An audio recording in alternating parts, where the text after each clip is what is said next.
Praise the Lord. നിങ്ങളെ എല്ലാവരെയും blessed മോർണിംഗിലേക്ക് യേശു ക്രിസ്തുവിൻ്റെ നാമത്തിൽ സ്വാഗതം ചെയ്യുന്നു.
അനുഗ്രഹിക്കപ്പെട്ട ഒരു പ്രഭാതം കൂടെ നമ്മുടെ ജീവിതത്തിൽ അനുവദിച്ചു തന്ന വലിയവനായ ദൈവത്തെ നമുക്ക് ഒരുമിച്ച് ചേർന്ന് നന്ദി പറയാം. എത്ര പറയും, ഞാൻ നിന്നതല്ല, എൻ്റെ ദൈവം എന്നെ നിർത്തിയതാണ്. ഒന്നുകൂടെ പറഞ്ഞു കഴിഞ്ഞാൽ 2026 ജാനുവരി മാസം 26 വരെയും എന്നെയും എൻ്റെ കുടുംബത്തെയും കണ്ണിലെ കൃഷ്ണമണി പോലെ സൂക്ഷിക്കുകയും വിടുവിക്കുകയും ചെയ്ത വലിയവനായ ദൈവത്തിന് നന്ദി പറഞ്ഞുകൊണ്ട് ഈ പ്രഭാത ചിന്തയിലേക്ക് നമുക്ക് ഒരുമിച്ച് അടുത്തു വരാം. നിന്റെ വേഗതയെ വർദ്ധിപ്പിക്കുന്ന ദൈവത്തിന്റെ വചനം. പ്രിയരെ, പ്രാരംഭവാക്യത്തിലേക്ക് സങ്കീർത്തനം 119 അധ്യായം അതിൻ്റെ 105 വാക്യത്തിലേക്ക്. നിന്റെ വചനം എൻ്റെ കാലിന് ദീപവും എൻ്റെ പാതയ്ക്ക് പ്രകാശവുമാകുന്നു. പ്രിയരെ, ഈ പ്രഭാതത്തിൽ ദൈവം നമ്മോട് ഇടപെട്ട അനുഗ്രഹിക്കപ്പെട്ട വചനത്തിനായി നമുക്ക് ഒരുമിച്ച് ചേർന്ന് ദൈവത്തിന് നന്ദി പറയാം. എന്നെ കേൾക്കുന്നവരെ, ഈ പ്രഭാതത്തിൽ നാം ചിന്തിക്കുന്നത് നമ്മുടെ വേഗതയെ വർദ്ധിപ്പിക്കുന്ന ദൈവത്തിന്റെ വചനത്തെക്കുറിച്ചാണ്. ദൈവത്തിന്റെ വചനം ഒരാളിൽ വെളിപ്പെട്ടാൽ അവന്റെ മറവുകൾ നീങ്ങുകയാണ് എന്ന് പറഞ്ഞാൽ വ്യക്തതയില്ലാത്ത അനുഭവത്തിനകത്തുനിന്ന് ആ വ്യക്തിയെ വഴി നടത്താൻ പോവുകയാണ്. ഇതാ സങ്കീർത്തനക്കാരൻ പറയാണ്, നിന്റെ വചനം എൻ്റെ കാലിന് ദീപവും എൻ്റെ പാതയ്ക്ക് പ്രകാശവുമാണ്. ഇരുട്ടിനെ കാണിക്കുന്നത് അറിവില്ലായ്മയാണ്. അല്ലെങ്കിൽ നമുക്കെങ്ങനെ ഇനി അടുത്ത സ്റ്റെപ്പ് വെക്കണമെന്ന് അറിയാൻ പറ്റാതെ നിൽക്കുമ്പോൾ ദൈവത്തിന്റെ വചനം ഒരാളിൽ പ്രകാശിച്ചാൽ അവന്റെ വേഗത വർദ്ധിക്കാൻ പോകുക. കാരണം ദൈവത്തിന്റെ വചനം വെളിച്ചമാണല്ലോ. യോഹന്നാന്റെ സുവിശേഷം 1 അധ്യായം അതിന്റെ 1 മുതൽ 4 വരെയുള്ള വാക്യങ്ങളാണ് നമുക്ക് ഒരുമിച്ചൊന്ന് വേഗത്തിൽ വായിക്കാം. ആദിയിൽ വചനമുണ്ടായിരുന്നു, വചനം ദൈവത്തോടു കൂടെയായിരുന്നു, വചനം ദൈവമായിരുന്നു, അവൻ ആദിയിൽ ദൈവത്തോടു കൂടെയായിരുന്നു. 3 വാക്യം, സകലതും അവൻ മുഖാന്തരം ഉളവായി, ഉളവായതൊന്നും അവനെ കൂടാതെ ഉളവായതല്ല. 4 വാക്യം, അവനിൽ ജീവനുണ്ടായിരുന്നു, ജീവൻ മനുഷ്യരുടെ വെളിച്ചമായിരുന്നു. എന്നെ കേൾക്കുന്നവരെ, ഈ വചനം മനുഷ്യരുടെ വെളിച്ചമാണ്. വിശ്വസിക്കാൻ പറ്റുന്നുണ്ടെങ്കിൽ ഇരുട്ട് നമ്മുടെ ജീവിതത്തിനകത്ത് വ്യക്തതകളെ കൊണ്ടുവരത്തില്ല. നമുക്ക് മുമ്പോട്ട് പോകാൻ പ്രയാസമായി തോന്നും. എന്നാൽ ഈ വചന കേൾവി നിന്റെ ജീവിതത്തിനകത്ത് ഇരുട്ടിനെ നീക്കി നിന്റെ സ്പീഡിനെ വർദ്ധിപ്പിക്കാൻ പോവുകയാണ്. നിനക്ക് വേണ്ടി പുത്തൻ വഴികൾ തുറക്കാൻ പോവുകയാണ്. ഇന്ന് ഈ വചനം കേട്ടുകൊണ്ടിരിക്കുമ്പോൾ നിങ്ങളുടെ വെളിച്ചത്തെ നിങ്ങൾ വർദ്ധിപ്പിക്കുവാൻ തയ്യാറാകണം. കാരണം ഈ വചനം നിങ്ങൾക്ക് അത്ഭുതത്തെ കൊണ്ടുവരാൻ പോകും. ഒന്നുകൂടെ പറഞ്ഞാൽ 18 സങ്കീർത്തനം അതിൻ്റെ 28 വാക്യം ശ്രദ്ധിക്കണമേ. നീ എൻ്റെ ദീപത്തെ കത്തിക്കും, എൻ്റെ ദൈവമായ യഹോവ എൻ്റെ അന്ധകാരത്തെ പ്രകാശമാക്കും.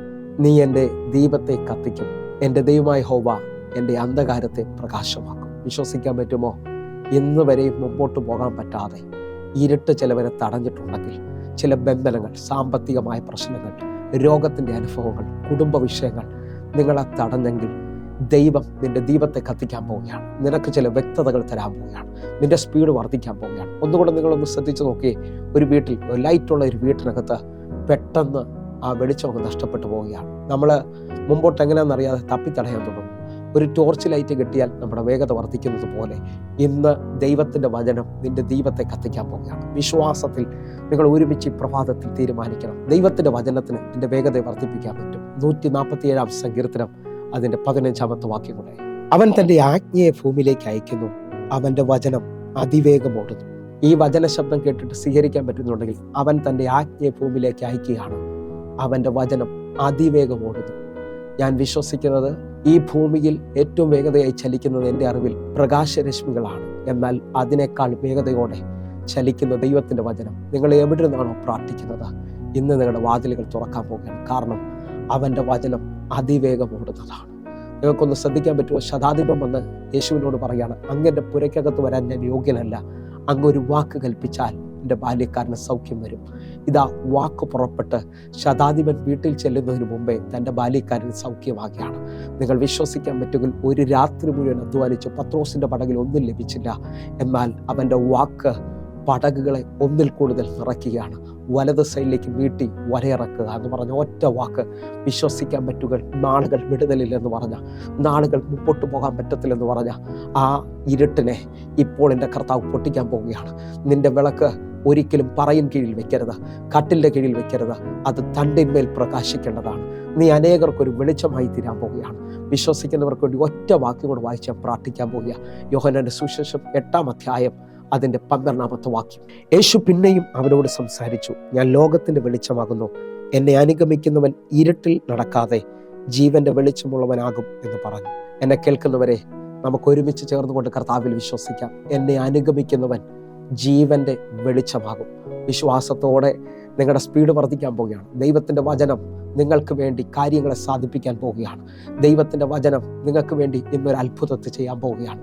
അങ്ങനെ വിശ്വസിക്കുന്നവർ തടസ്സങ്ങൾ നീങ്ങുകയാണ്, വിഷമങ്ങൾ മാറാൻ പോവുകയാണ്. വലിയ ദൈവപ്രവൃത്തിയിലേക്ക് അത് വിശ്വസിക്കുന്നവർ എൻ്റെ കൂടെ ചേർന്ന് പറഞ്ഞ് ഇന്നത്തെ ഈ ദൈവവചനം എൻ്റെ സ്പീഡിനെ വർദ്ധിപ്പിക്കാൻ പോവുകയാണ്. കണ്ണുകളൊന്ന് അടയ്ക്കാം, പ്രാർത്ഥിക്കാം. ഞങ്ങളെ സ്നേഹിക്കുന്ന ഞങ്ങളുടെ നല്ല ദൈവമേ, പൂർണ്ണ ഹൃദയത്തോടെ എന്നെ കാണുന്ന എന്നെ കേൾക്കുന്നവർക്ക് വേണ്ടി പ്രാർത്ഥിക്കുന്നു. വലിയ നിലകളിൽ ഇവരെ ദൈവം തൊടണമേപ്പ, ഇവരുടെ സ്പീഡിനെ വർദ്ധിപ്പിക്കണമേ, ഇവരെ വിശാലതയിലേക്ക് കൊണ്ടുവരണമേ, അത്ഭുതത്തെ ചെയ്യണമേപ്പ. ഞങ്ങൾ ഒരുമിച്ച് വിശ്വസിക്കുന്നു, ഞങ്ങൾ ഒരുമിച്ച് പ്രാർത്ഥിക്കുന്നു. ദൈവത്തിൻ്റെ വലിയ പ്രവൃത്തി ഞങ്ങൾ കണ്ടതിനായി സ്തോത്രം. കർത്താവേ, ഓരോ മക്കളെ ഞാൻ ഏൽപ്പിക്കുന്നു. ഇത് സ്പീഡ് വർദ്ധിക്കുന്ന ദിവസമാണ്. ദൈവത്തിൻ്റെ വചനം നിന്റെ മുഖത്തെ തകർത്ത് കളയാണ്. അത്ഭുതം സംഭവിച്ചതിനായി നന്ദി. ആമേൻ, ആമേൻ, ആമേൻ. പ്രിയരെ, പ്രഭാത സന്ദേശം നിങ്ങൾക്ക് അനുഗ്രഹമാകുന്നുവെങ്കിൽ നമ്മുടെ യൂട്യൂബ് ചാനൽ സബ്സ്ക്രൈബ് ചെയ്യുകയും ഫേസ്ബുക്കിലേക്ക് നിങ്ങൾ ജോയിൻ ചെയ്യുകയും ചെയ്യണമെന്ന് ഓർപ്പിക്കുന്നു. അതേപോലെ എല്ലാ ദിവസവും വൈകിട്ട് ഇന്ത്യൻ സമയം 6 മണിക്ക് നമുക്ക് സൂമിൽ ആരാധനയുണ്ട്. നിങ്ങളെ ക്ഷണിക്കുകയാണ്, നിങ്ങൾ കടന്നു വരണം. വലിയ നിലയിൽ കർത്താവ് നിങ്ങളെ മാനിക്കാൻ പോകുന്നു. കർത്താവ് നിങ്ങളെ അനുഗ്രഹിക്കട്ടെ. എങ്കിൽ അടുത്ത ദിവസം കാണും വരെയും സ്വർഗത്തിലെ ദൈവം നിങ്ങളെ കാക്കുമാറാട്ടെ. God bless you. ആമേൻ.